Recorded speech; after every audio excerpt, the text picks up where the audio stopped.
Hi friends, నేను ఇప్పుడు మీకు ఒక విషయాన్ని తెలియజేస్తున్నాను.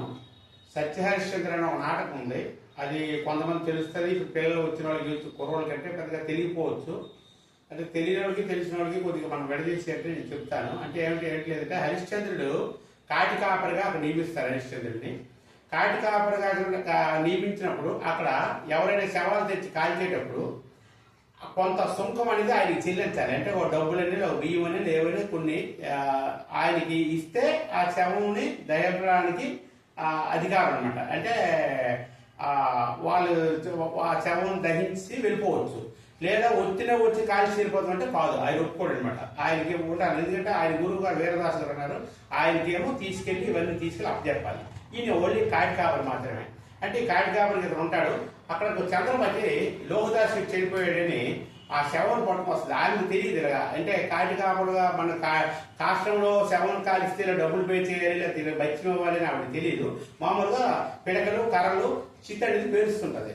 పేరుస్తుంటే ఈయనకేమో ఆ ఫేస్ అయితే మొహం అయితే కనిపించదు, కానీ చూసి అర్థం అలిగి అవుతుంది అక్కడ ఏంటి అని.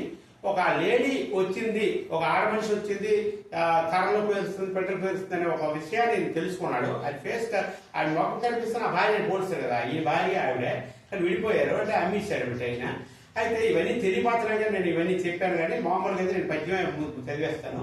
ఓకే, ఇదంతా విన్నారు కదా. ఇప్పుడేమో హరిశ్చంద్రుడికి ఈ వినికిడాన్ని వినిపించడం, అదే శవం అంటే కాటిలో నా ఆజ్ఞలాగా ఇక్కడ ఎవరు ఇక్కడ వచ్చారు అని చంద్రమతికి ఒక పద్యం చదువుతాడు అన్నమాట. అంటే అక్కడ ఆయన మాటలతో చెప్తాడు. కవి ఏంటంటే ఒక పద్యంగా ఇందులో రాసి మనకు వివరిస్తాడు. ఆ పద్యం నేను చదువుతాను. కొద్దిగా ఇంట్రెస్ట్గా మీరు వింటే ఆ పద్యంకి అర్థం మీకు తెలుస్తుంది. దాన్ని మీకు బాగా ఇష్టపడితే, మీకు బాగా చేస్తే లైక్ చేయండి, ఛానల్ సబ్స్క్రైబ్ చేసుకోండి, అంతే.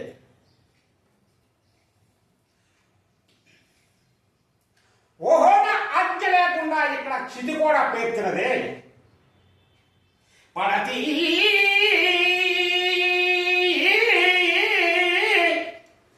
ఏకాకివై నిర్భయము నయుటకు వచ్చి నా ఆజ్ఞ లేక ఈ నడిరేయి వలకాటి సమదహన విధి కల్పుతున్నావుగా.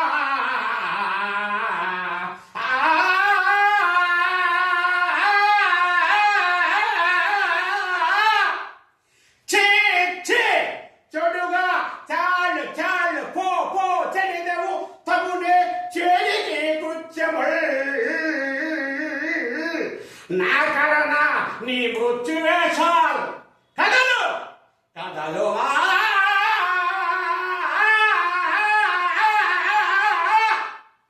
ఈ కాడు నీ అబ్బ